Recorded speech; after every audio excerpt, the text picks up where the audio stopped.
Hello everybody and welcome back to OMB Reviews. I am the critic who is a cynic. Hope you're doing well, and today I'll be doing a box office breakdown for this past weekend, which saw the release of Guardians of the Galaxy Volume 3.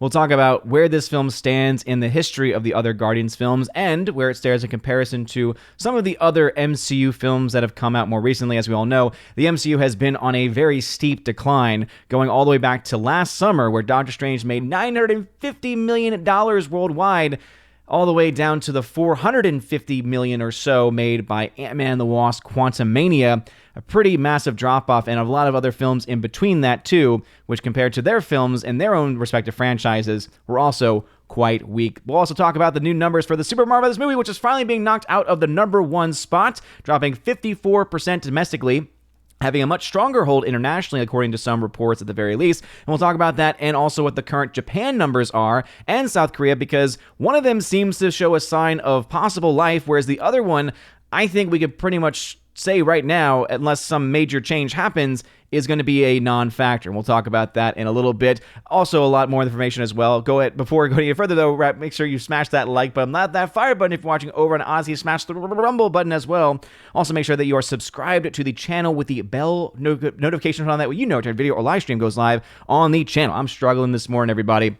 It must be the effects of that pineapple that I had on on Friday. Anyway, we'll go ahead and jump into these numbers. So Guardians of the Galaxy Volume 3, $114 million in its domestic opening. And of course, what's the international box office coverage going to be from our girl Nancy, over at Deadline? That it's rocketing to $282 million, focusing on how it's rocketed to being better than, to beating all of the projections, doing so much better than what they could have possibly expected. And is that true? Yes, actually, it is true. In fact, it's doing quite well in Korea. It's actually had a bigger opening weekend in Korea than the Super Mario Bros. Movie did. One of the reasons why that is the market I don't think is going to be as big of a factor for the Super Mario Bros. Movie. And I think ultimately having that delayed release for that country is going to have a severe impact and is going to hurt, I think, the overall total in that for that movie in that country. I don't think it's going to have nearly the same impact in Japan for different reasons, but we're still seeing some numbers that don't quite match up to where many people thought the film was going to be at this current point in time, even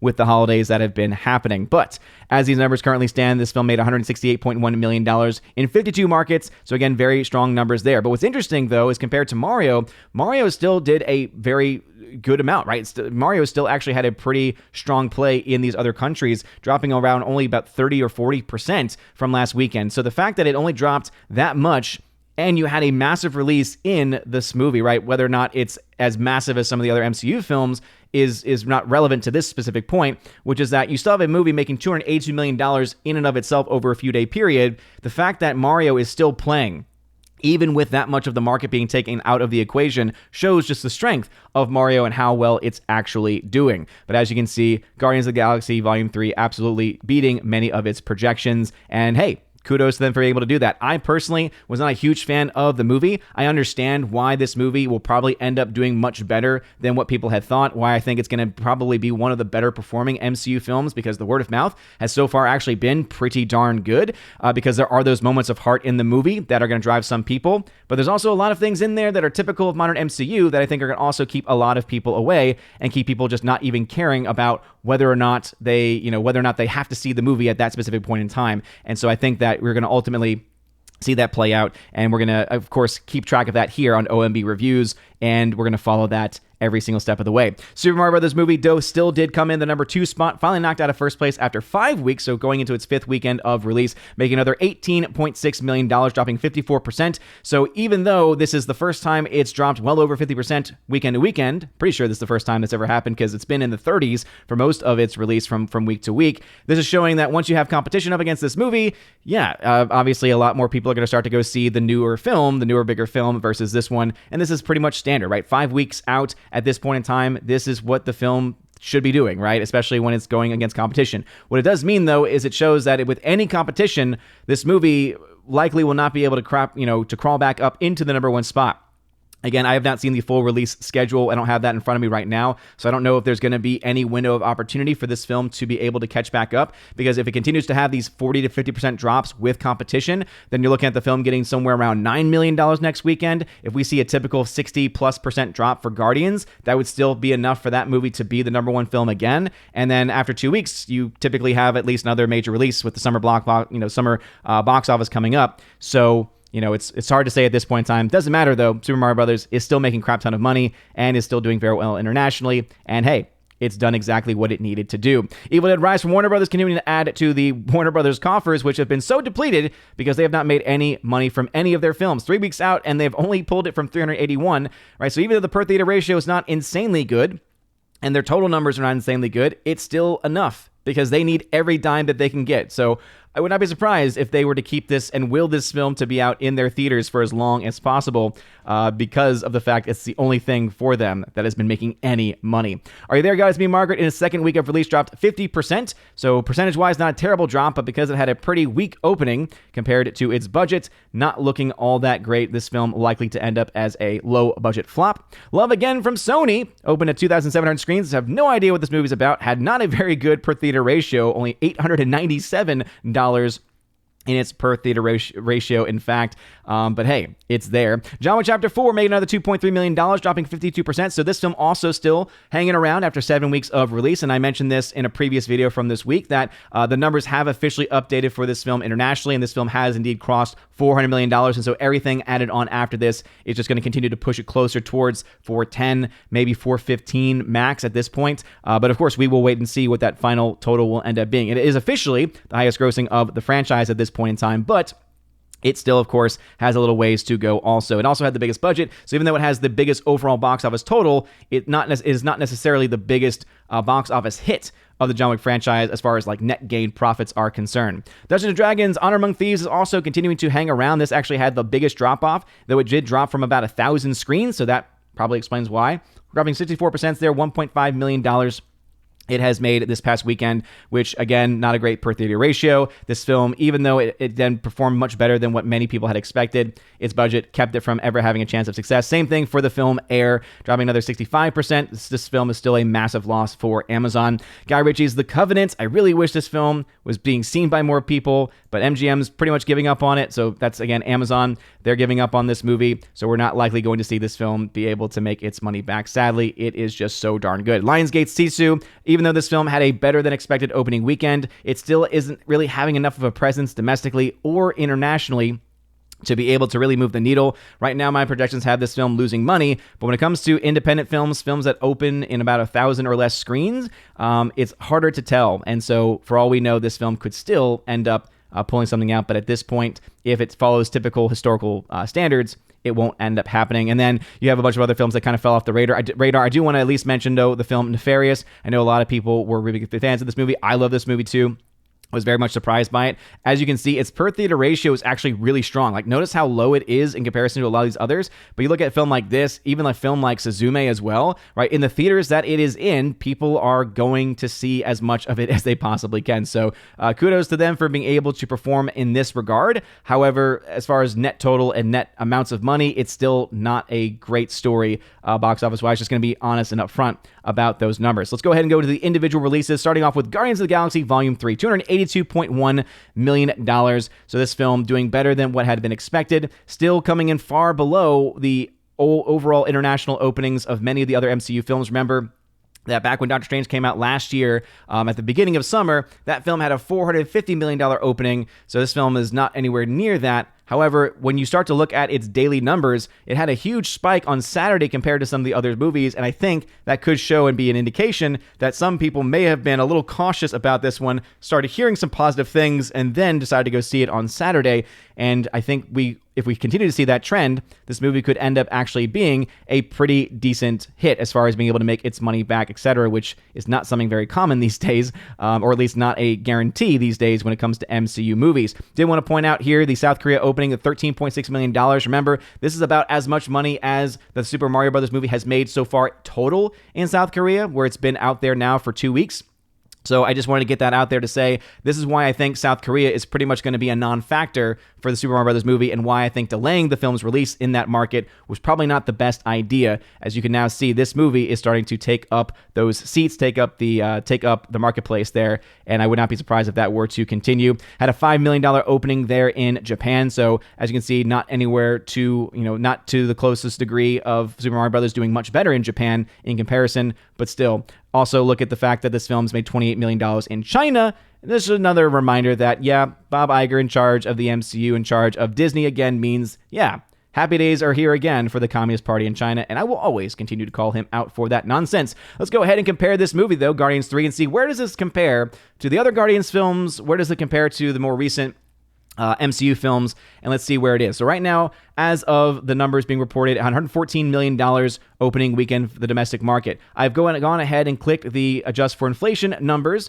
here on the channel, here on Box Office Mojo, right? Again, adjusted for inflation, because again, it's important for us to have these numbers in context. And also remember, this does not adjust it nearly as much as what it probably should, right? It uses a little bit of an older metric as far as rate of inflation is concerned. But even with that in mind, right, take that with a grain of salt. This film, then, Guardians 3, is the lowest opening domestic of any of the Guardians films. Coming in at $114 million means it comes underneath the original Guardians 120. It comes in well underneath the Guardians of the Galaxy Volume 2, 170. Remember, Guardians 2 had a lot more hype behind it because Guardians 1 was a big surprise. No one expected it to be anything. No one was like, hey, I want to see a movie about a talking raccoon and a talking tree. Then the movie came out, people fell in love with it, and the rest is really history. Guardians 2 comes out, and people have that hype saying, oh, I love the first one, and then it doesn't really have the same impact. And so you see a lot more people have this reaction of, hey, I really want to go see it, so it's going to make a lot more money up front especially, but it's not nearly as rewatchable. So I think that what's going to be interesting is going to see the comparison, especially between this and Guardians Volume 3. Not so much in the, hey, are they going to have the same amount of money at the same time, but are we going to see stronger legs and stronger holds going on for this movie versus Volume 2, where I think we did see some pretty steep drops because of, again, not nearly as positive word of mouth. Comparing it to Ant-Man and the Wasp: Quantumania, a lot of people were pointing out, it's only a couple million out from Ant-Man and the Wasp: Quantumania opening night, and that is true. But then look at where it is now, 114 versus 106 for Ant-Man and the Wasp: Quantumania. So you're starting to see it's pulling away from that movie, and a lot of it comes down to the fact that it had a 38 million versus the 33 million Saturday, and then a 27 versus a 25 million for the Sunday. So this movie, I think, is definitely getting a much bigger pickup because of its positive word of mouth versus Ant-Man, which had a very bad word of mouth campaign and ultimately led to the film being a box office flop. Comparing it to Black Panther: Wakanda Forever, 181 million versus the 144 million for Thor: Love and Thunder. As you can see, I don't think the movie is necessarily going to be able to catch the domestic of Black Panther: Wakanda Forever. This movie was, again, bound to do very well domestically, as the first film did. Of course, we know this film did not do anywhere close to the numbers of the first film, but I think that the much fairer comparison is going to be Thor: Love and Thunder. This film fell off like a rock. This film had one of the worst box office runs, just, again, based on the fact that the word of mouth was not good. The movie itself was just downright terrible. I think, and would not be surprised that if Guardians 3 was able to match and then even exceed the domestic runs and even international runs for Thor: Love and Thunder. And so that's why I think overall, if the numbers hold, if it ends up performing well, if that word of mouth is indeed as positive as it seems to be right now, then I think we could see this film making more than the 750 million of Thor: Love and Thunder, but maybe not as much as the 850 million of that of Black Panther: Wakanda Forever. Right now, my range early on, and this can obviously always change, is right now I think somewhere between 650 and 850 total when everything is said and done. So those are the numbers for Guardians. Going into Super Mario Brothers movie, $1.159 billion. I thought there was a chance of this film getting to 1.2, but it seems that the reason why that has not happened is because, one, it's doing well in Japan, but it's not doing the numbers that some people thought it was going to be doing in Japan. Remember, we've had the holiday. We're in the midst of the holiday, and so everyone's saying, oh, but the holiday. And yet, based off of what we're seeing, it's not as impressive as, again, some may have thought it to be. It's not bad. It's still really, really good, in fact, but it's not nearly the levels of what many of the anime releases in that country have been. And this goes back into that factor that I've been talking about for a long time. No matter what anyone thinks, even though Super Mario himself, even though Nintendo are Japanese properties, it's still being distributed by and primarily seen as a Western distributed content, right? So that's the reason why I think this film is not going to play as well in those Asian markets as some people may have thought. Not to mention, having that delayed release, again, it makes a little bit more sense for Japan because of the holidays, but we're seeing it especially with South Korea that it probably is going to end up being a really bad choice to have done that, right? Right now, what's being reported is around $48 million it has made so far in Japan. So again, still early in Japan, and with the $48 million after a couple weeks, there shows that there is some play there, right? $100 million to $150 million total is still very much in play, as the numbers tend to be very small in their drop-offs every single week in that market. But what's no longer really a factor, at least based on the numbers as we are seeing them, is what we're seeing in South Korea. So far, it's being reported it's only made $13.3 million. As I mentioned, Guardians opening weekend has more than having a couple weeks now of release in this marketplace.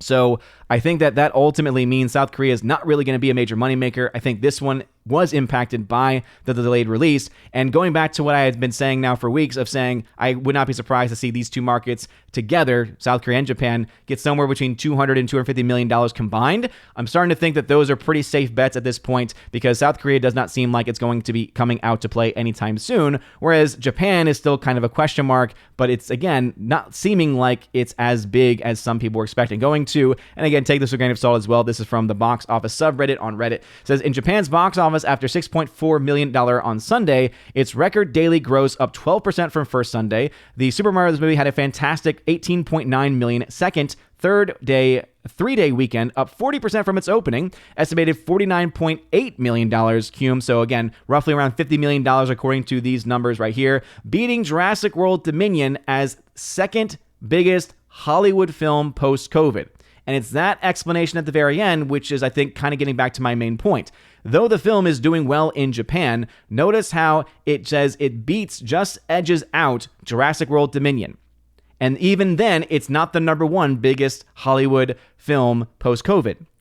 I think, again, that is going to be an interesting dynamic to look at, and I think that we're going to obviously continue to follow that as it happens. So again, take this with a grain of salt. This does not have the full numbers fully being broken down. It's a lot harder to find those numbers here in the States, but again, these are the most up-to-date. So even at $50 million, as I said, it's looking like it's playing in Japan. Question is, how much is it going to play? The fact that you're not seeing this film being talked about in the same sentence as a, Jujutsu Kaisen or as any of the other anime releases that they've gotten, even a Suzume, I think what that's telling us is quite a bit of information, to be perfectly honest. Going into Evil Dead Rise, under $14.8 million.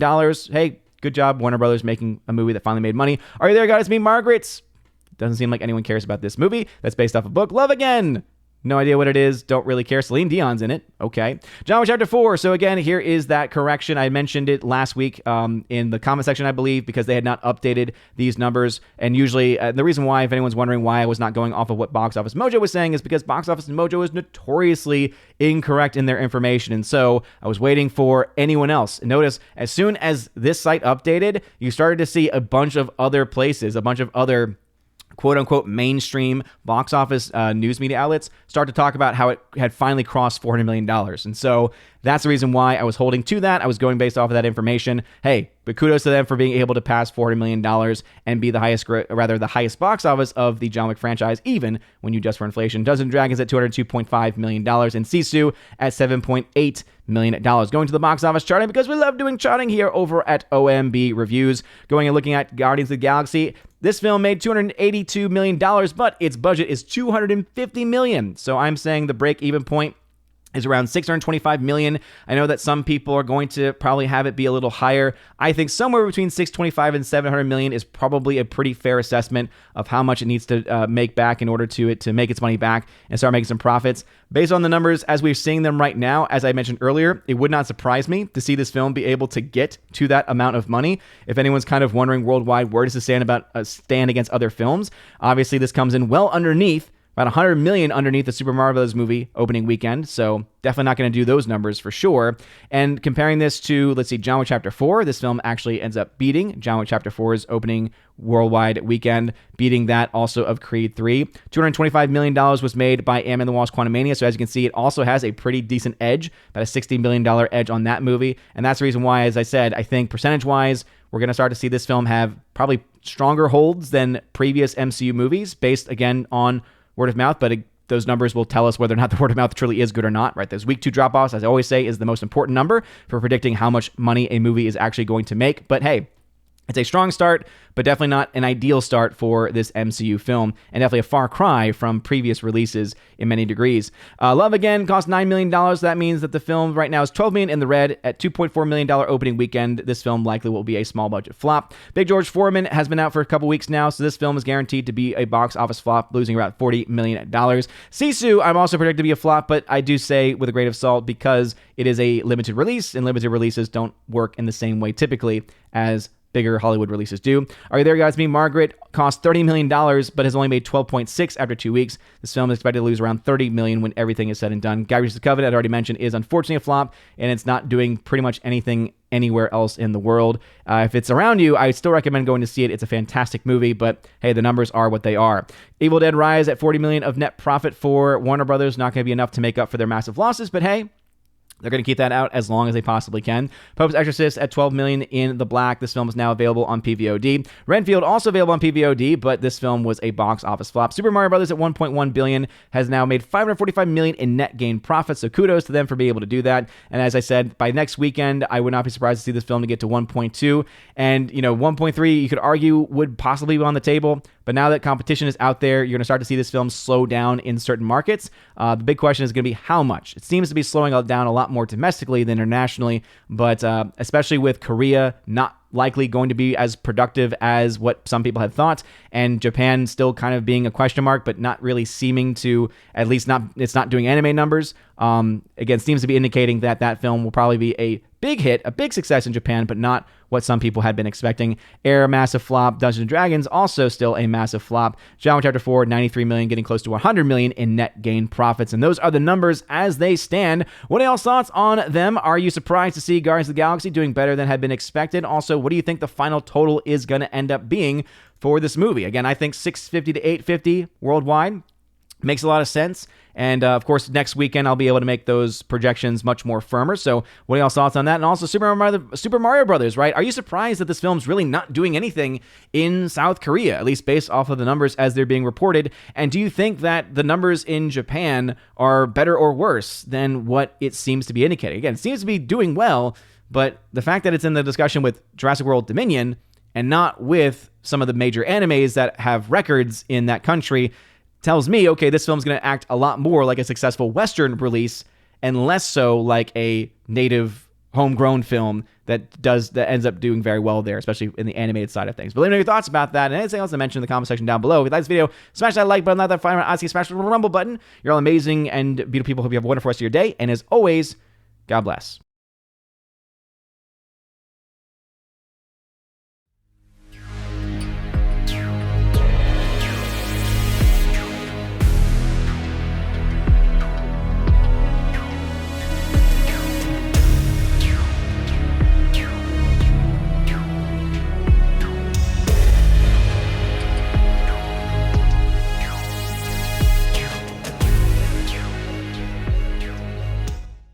And now for a huge special shout out to all of my patrons at the Keeper of the Bifrost level and above, starting off with my patrons over on Patreon: Father Luca Illich, Hymir Irie Hymason, Garrett Searles, Joe Horn, Jonathan Carney, Orange Chat Reviews, who you can check out over at his YouTube channel, Orange Chat Reviews, Laura, the Modern Major General Story, Rosetta Allen, who you can check out at her YouTube channel of Eagle Rider, and Miss Modern Muses, who you can check out at her YouTube channel by the same name as well. Also to my Subscribe Star peeps, Matt317, check him out over on Twitch, Fast Reaction, The R, Mr. Roy, J-Rod, The Beer Guru, and ZK-Man, you can check out over at xtheboundaries.co. And lastly, to my local supporters, Miss Minnesota Hockey Fan, How About a Hockey Player, J.H. Schwalbach, and Robert Barnes, the amazing lawyer. Thank y'all very much for supporting me at that Keep It the Bifrost level and above. And if you want your name shout out at the end of every video and live stream, make sure to check out the top link in the video description in order to get access to that. Also, there's a level where you get access to an exclusive podcast